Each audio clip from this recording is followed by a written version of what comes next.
This is the lesson on client care and the body systems. You should have finished reading Lesson 2 in your workbook. This video does not cover everything in your workbook, so it helps if you read it first. The purpose of this lesson is to give you some general information about how the body works, stuff related to tasks you might be delegated to do. I find it helpful to know why I'm giving someone a medication and what it's doing to their body. We'll discuss 9 major body systems and the effects aging has on each of these systems. Remember that this information is for educational purposes only, not for diagnosis. For any of the disorders we cover, you should talk to the delegating RN about the symptoms, treatment plan, and your specific responsibilities. This is the longest video you'll have to watch, so bear with us. We're going to cover 9 body systems. Can you name them, Sherry? Cardiovascular, respiratory, integumentary, genitourinary, gastrointestinal, endocrine, nervous, musculoskeletal, and sensory. Great job. Yeah, but how do they all work together? It's mind-boggling to me. Well, let's start with the cardiovascular system, because without that, nothing else works right. Cardiovascular. Cardio means heart, and I think vascular has to do with the veins and arteries. So cardiovascular is about the heart and pumping blood through the body. The heart is a large, hollow muscle that pumps blood throughout the body. It has 4 different chambers. Leading from these chambers are blood vessels. Vessels are for carrying things, so blood vessels must carry blood. You've got it. Blood vessels are a network of soft, flexible tubes of different sizes that are located in every part of the body. Arteries carry blood oxygen away from the heart, and veins carry blood back to the heart. Blood traveling away from the heart is rich in oxygen, and blood traveling back toward the heart is carrying carbon dioxide. Blood can also carry nutrients, antibodies, and waste products. What happens to blood vessels as we age? Generally, things just slow down. The blood vessels lose some of their flexibility, and the heart doesn't pump as effectively. This causes less blood to be pushed through the heart with each contraction and relaxation. Obviously, this slowing down can cause some complications. There are 6 major disorders associated with the cardiovascular system. A very common disorder among the elderly is hypertension, or high blood pressure, and it means just that. The pressure on the artery walls is high.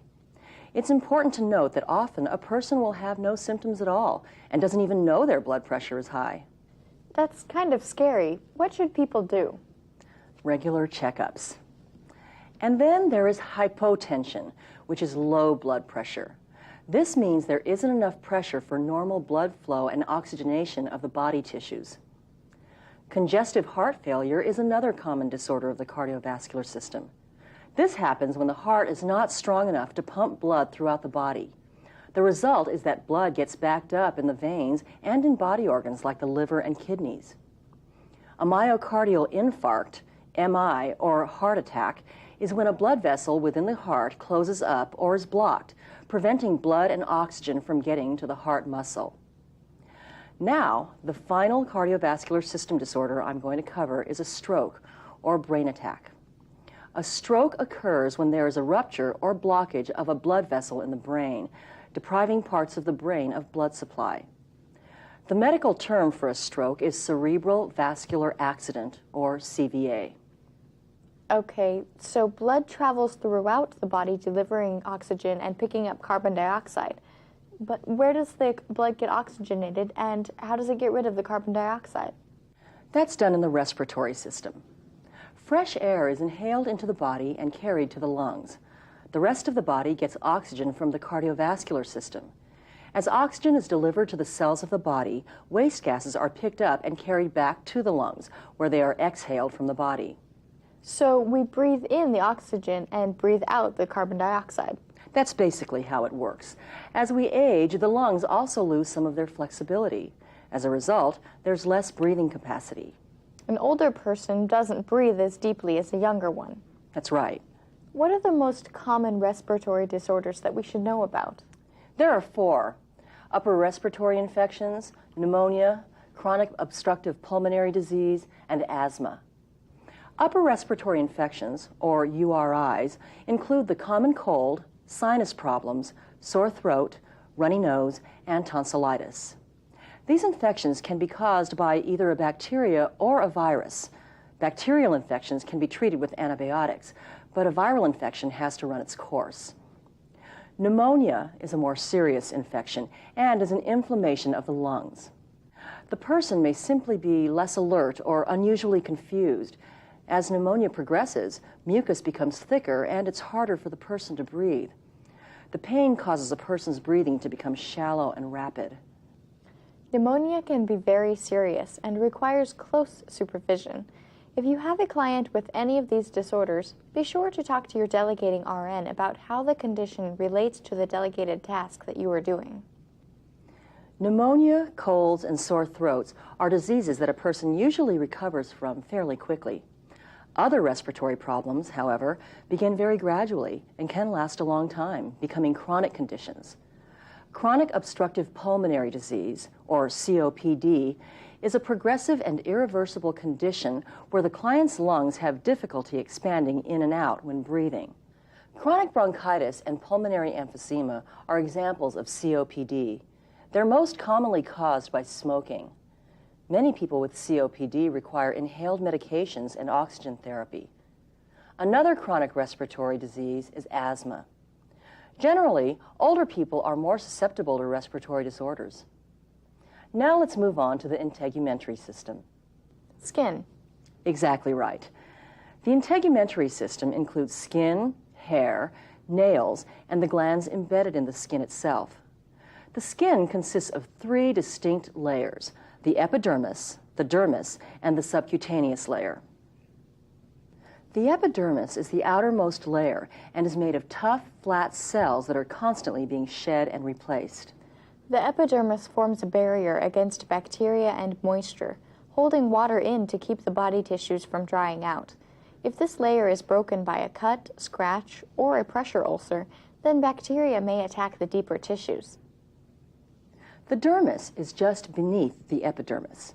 It's made up of connective tissue and has many tiny blood vessels and nerve endings. The dermis also has hair follicles, oil and sweat glands for lubrication and temperature regulation, and sense receptors that tell the brain when pain, pressure, heat, or cold occur. The deepest layer is the subcutaneous layer, a combination of fibrous and fatty connective tissue. It's a kind of padding that holds it all together. Right. The fibrous tissue attaches the upper skin layers to one another and also attaches to the skeletal muscles. The fatty tissue holds in body heat and acts as an insulator against cold. I'll bet that aging affects the skin. Yep. The epidermis becomes thinner, paler, and more translucent as we grow older. The dermis and subcutaneous tissues experience decreased blood supply. In addition, the amount of subcutaneous fat tissue also decreases, so arms and legs become thinner. What about wrinkles? The skin becomes folded, lined, and wrinkled. It also has a diminished ability to maintain body temperature. And that's why my older clients feel colder. Aging also results in nails becoming dull, brittle, hard, and thick due to a decrease in the blood supply to the nail bed. What can we do to help our clients take care of their skin? Keeping the skin clean and dry will help keep it healthy. In addition, you should routinely inspect your client's skin. After moving a client, check for sensitive areas that remain red after pressure or weight has been removed. Soiled skin should be cleaned as soon as possible. After bathing, extra care should be taken to minimize irritation and prevent overly dry skin. Water that is too hot and harsh soaps tend to dry the skin out. Use creams or oils and avoid cold or dry air. Another important way to protect your client's skin is to see that they shift their position frequently.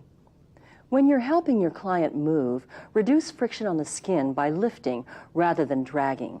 Are there certain things you would recommend we don't do? Don't massage the skin over bony parts of the body, and avoid using donut-shaped cushions. These tend to cause more pressure damage in fragile areas of the body. How does diet affect your skin? A balanced diet with high amounts of protein, calories, and fluid is very important to keep skin healthy and for helping wounds heal as well. If a client is unable to eat a balanced diet, your delegating RN may suggest nutritional supplements.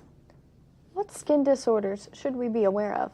There are 8 that I'd like to talk about: pressure ulcers, stasis or venous ulcers, arterial ulcers, rashes, burns, skin cancer, dehisced wounds, and fistulas. Pressure ulcers are also called decubitus ulcers or bed sores. Pressure ulcers form where bone causes the greatest pressure on the skin and tissue, squeezing them against an outside surface. The lack of blood flow destroys the tissue. Many things can weaken the skin: too much moisture, dryness and cracking, irritation by urine or feces, or friction. When clients spend a lot of time in bed, pressure ulcers typically form on the lower back below the waist, the hip bone, and on the heels. For clients in chairs or wheelchairs, the exact spot where pressure ulcers form depends on the sitting position. Pressure ulcers can also form on the knees, ankles, shoulder blades, back of the head, elbows, and spine. Which makes sense. If a client is in the same position most or all of the time, that creates a great deal of pressure in some areas. Exactly. And that's why it's so important to pay close attention to those hot spots and elsewhere on the skin. Bed sores can occur very quickly, even within an hour or 2. That fast? That fast. Clients who sit in chairs and are unable to move are at greater risk of pressure sores forming quickly because of the amount of force on the skin. Sitting up causes more pressure on some areas than if you're lying down. Oh yeah. I can feel that just from sitting here on this chair. I've never really thought about it, but I know I get tired of sitting after a while. As you grow older, your skin becomes more vulnerable. Furthermore, if your client has had ulcers before, they're at greater risk for developing more. Some chronic illnesses, like diabetes, can actually decrease the person's ability to feel pressure. What are some things we can do to prevent pressure ulcers? If your client is confined to a bed, a special mattress that contains foam, air, gel, or water helps to prevent ulcers. The head of the bed should be raised very little and for as short a time as possible. Avoid lying directly on the hip bone when lying on the side. Use pillows or wedges to keep knees or ankles from touching each other. Put them between the knees, not under them. Choose a position that spreads weight and pressure more evenly. Pillows may also help. If the client is completely immobile, put pillows under their legs from mid-calf to ankle to keep their heels off the bed. Never place pillows directly behind the knee. If your client is confined to a chair or wheelchair, use foam, gel, or air cushions to relieve pressure. Again, we need to make sure clients don't just sit without ever moving. Keeping the pressure off will decrease the likelihood of bed sores as well. Even a small amount of wiggling helps to avoid pressure spots. Good point, Sherry. Obviously, it's important to try to catch these ulcers in the early stages of breakdown. Any type of open wound requires special care. The workbook goes into some detail about the various stages of skin breakdown. Stage 1 is when there isn't any broken skin, just redness. Isn't this the only type of breakdown we don't need delegation to treat? That's right. As soon as you notice any broken skin, notify the RN. The sooner you start treatment, the faster the wound will heal. I've always wondered, what is the healing process for wounds? Healing occurs through 3 main processes.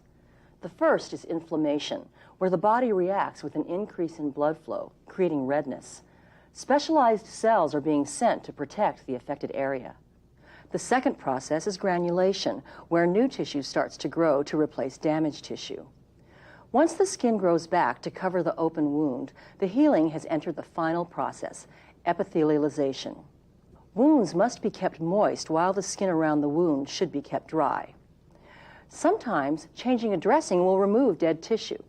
If further dead tissue needs to be removed, that should be done by a healthcare practitioner. That's a lot of information about bed sores, and it's only the first of the skin disorders we're covering.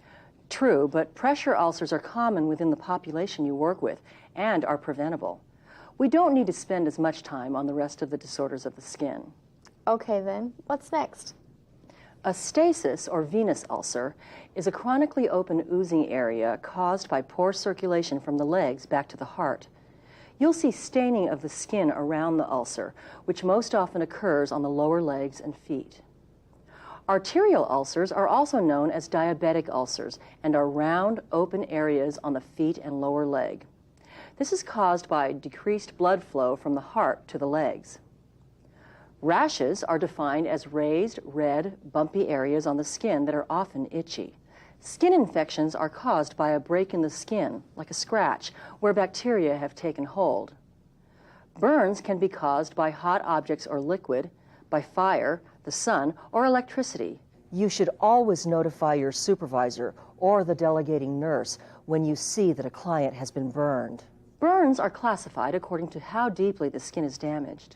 With first-degree burns, the skin is reddened and may be swollen and tender. There are usually blisters, intense redness, pain, and swelling in second-degree burns. The most serious are third-degree burns, which involve all layers of the skin. Skin cancers can easily be seen on the skin. 90% of skin cancers are little pearly bumps that will bleed, scab over, heal, then bleed and heal up again but not go away. These usually don't spread and are treatable. A more dangerous kind of skin cancer is melanoma. Melanomas are irregularly shaped and may be described as a strange mole or a mole that is changing. Dehisced wounds are surgical incisions that have opened up and need to heal slowly from the inside out. A fistula is an abnormal tunneling that connects parts of the body that are not normally connected. Sometimes there is drainage from the fistula, such as bowel contents or other body fluids.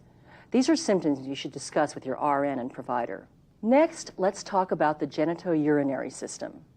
This system consists of 2 kidneys, 2 ureters, a urinary bladder, the reproductive organs, and a urethra. This system has 4 major functions: cleaning the blood of waste products, regulating the amount of water in the body, regulating the acid and mineral balance, and reproduction. The urinary system is fascinating in its efficiency. It works like this. Our kidneys produce urine by filtering blood. Urine is carried via 2 tubes, called ureters, into the urinary bladder. It collects here and is then expelled outside of the body via the urethra. Does aging cause changes in the genitourinary system as well? Aging affects each of us differently. In general, as the structure of the kidneys changes, they become less effective filters. In addition, we see less blood flow to the kidneys, less muscle tone in the bladder, a smaller bladder capacity, and sometimes difficulty emptying the bladder. The kidneys need more time to process medications. There are 3 common genitourinary disorders that we should be aware of: enlarged prostate, urinary tract infection, or UTI, and incontinence. The prostate gland in men is located between the bottom of the bladder and the top of the penis. When this gets enlarged, it can block the flow of urine. This can make it difficult for men to start urination and to completely empty their bladders. A UTI is an infection of one or more parts of the urinary tract. This is more common in women than men, and people may have no symptoms, or they may have symptoms like increased restlessness, confusion, or just not seeming like themselves. Incontinence is the inability to control urination, and there are 3 major types: urge incontinence, stress incontinence, and overflow incontinence.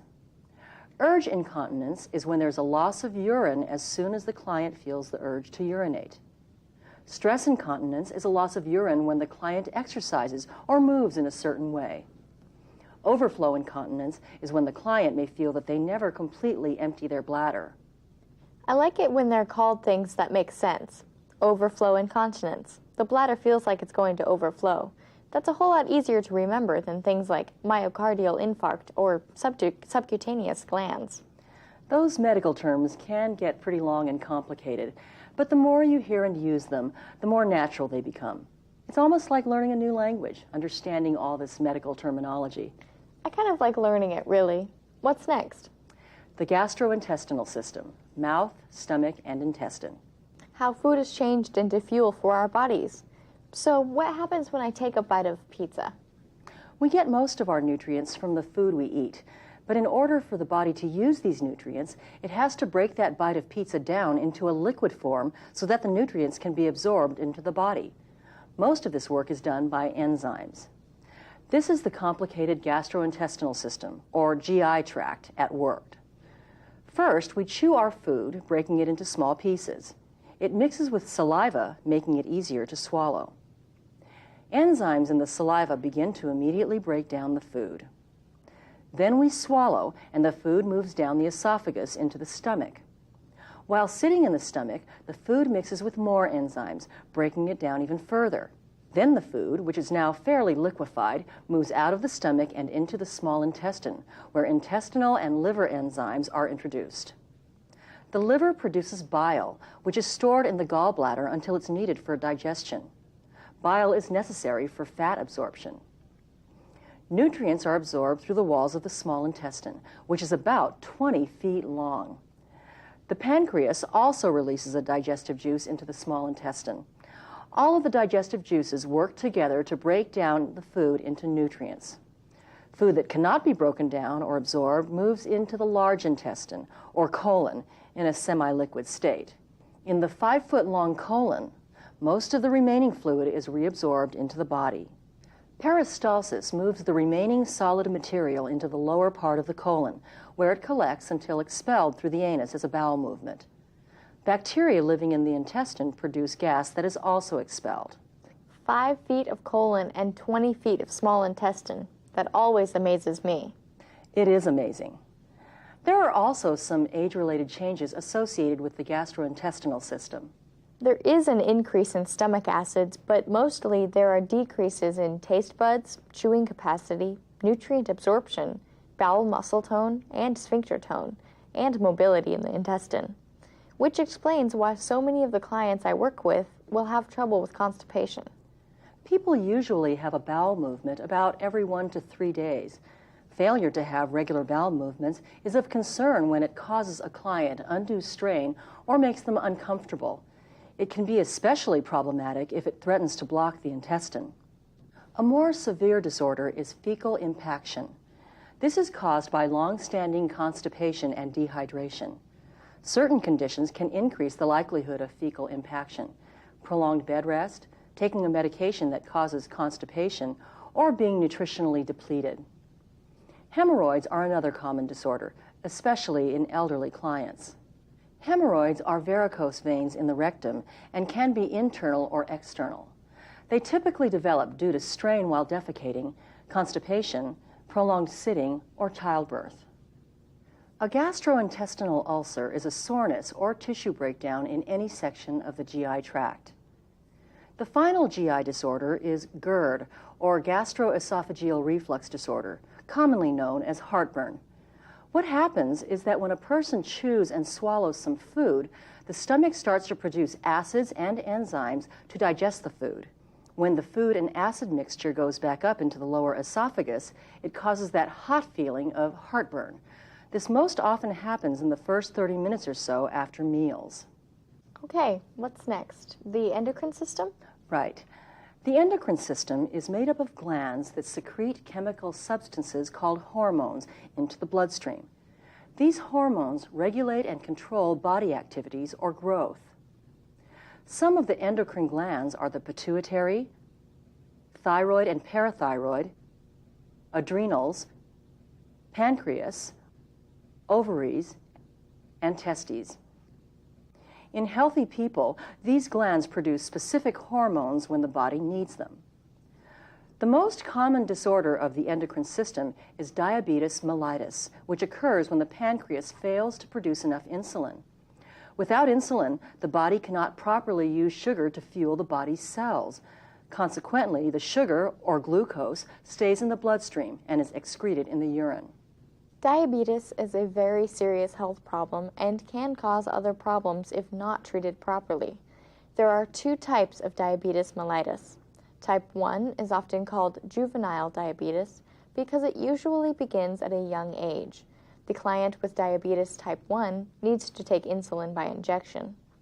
The second type of diabetes mellitus is type 2, which usually has its onset in people over the age of 40 and is typically less severe than type 1. About 90% of people who have diabetes have type 2. It is common in people over the age of 40 who are overweight and have poor eating habits. Other factors are heredity and stress.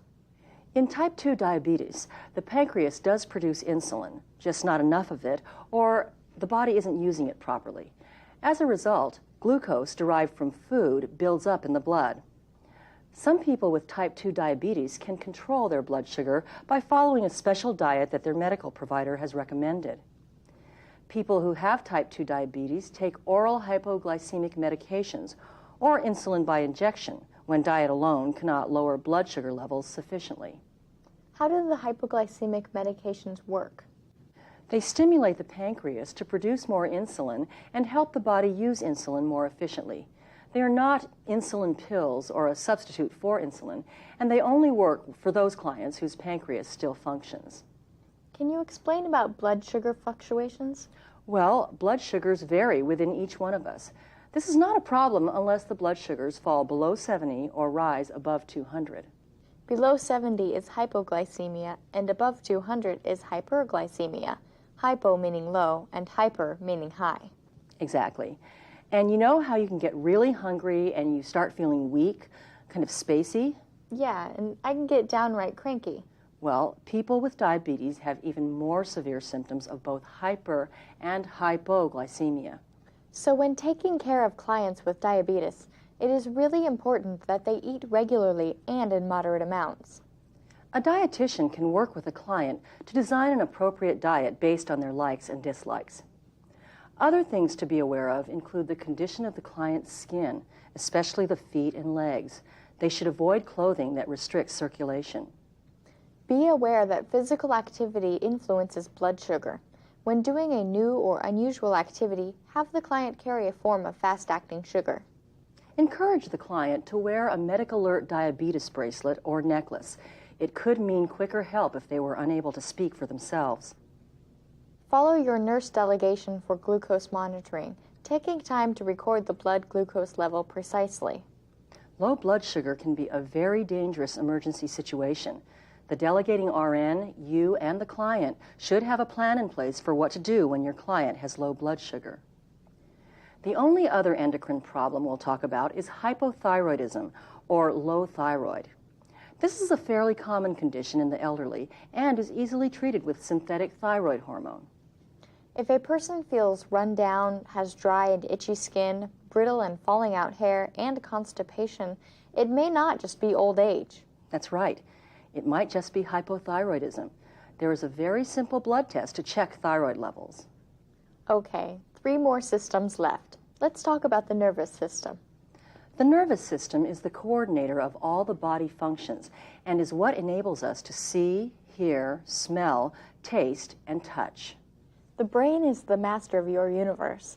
It gets messages from the spinal cord telling it what's happening to the rest of the body. The brain interprets these messages and then decides how to respond. It seems like some days my brain reacts more quickly than others. Well, as we get older, there is a decrease in the number of nerve cells.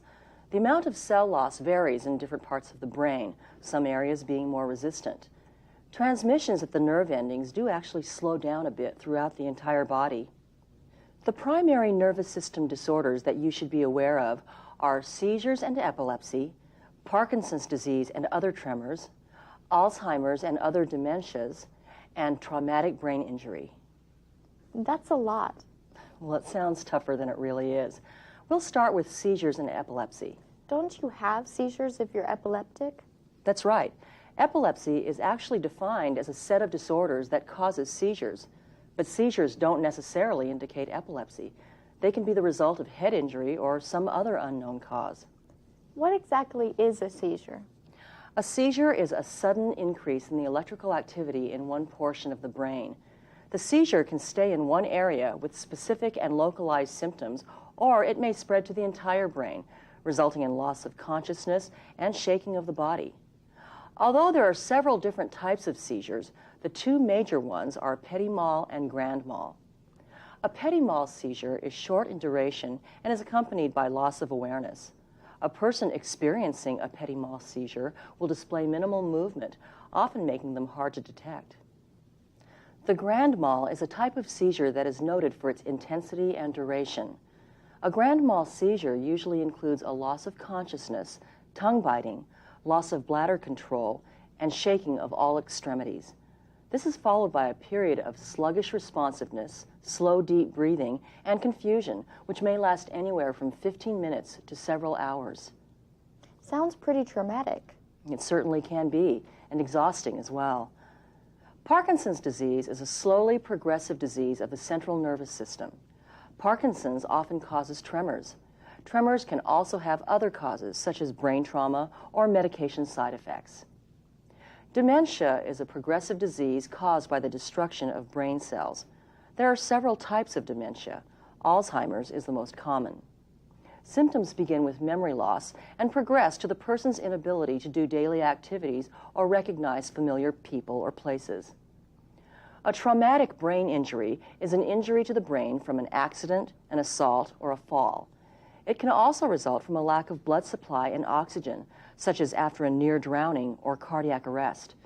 Symptoms depend on which part of the brain was injured and how severe the injury was. There really is a lot to know about how the human body works and what to look for when things aren't going the way they should. That's right.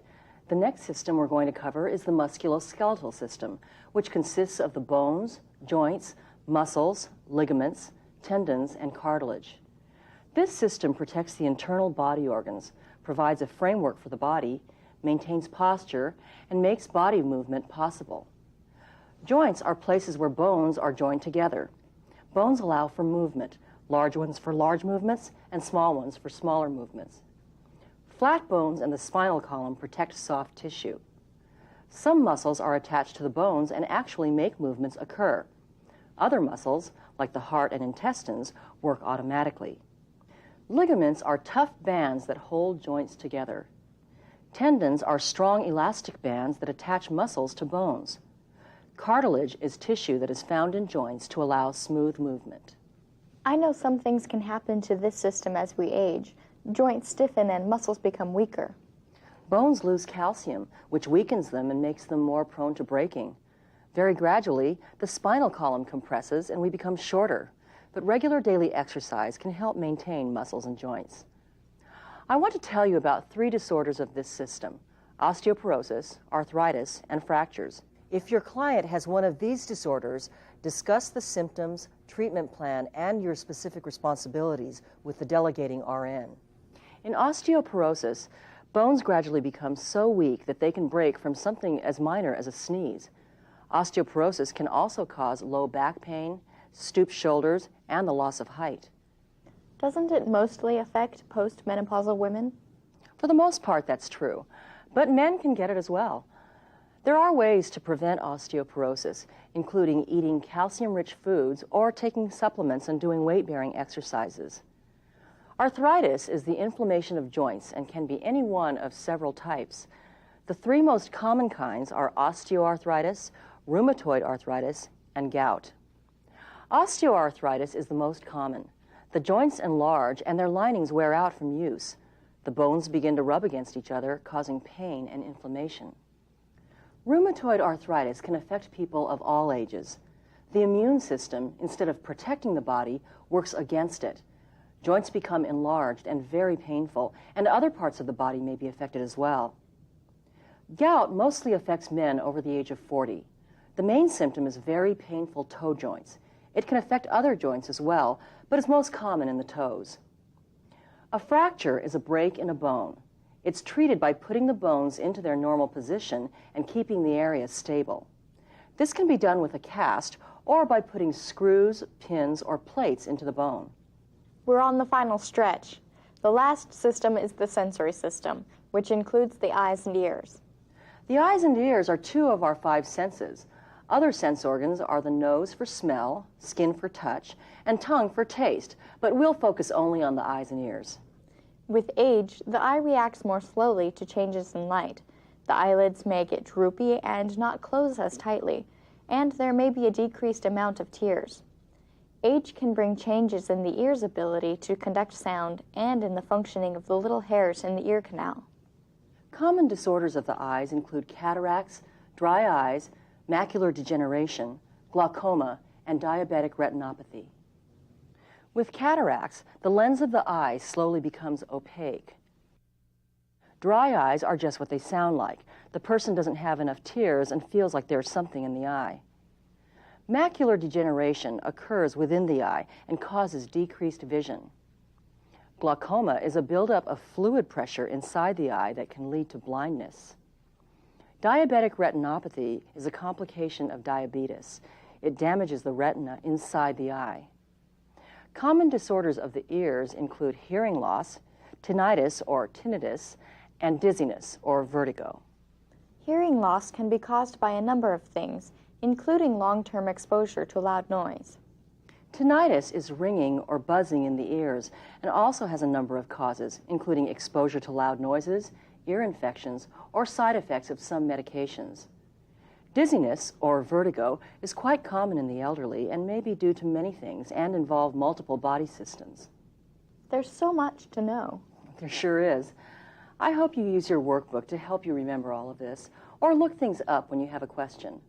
Many factors affect a client's health: medications, complications of disease, and normal aging, so it's important to know as much as you can.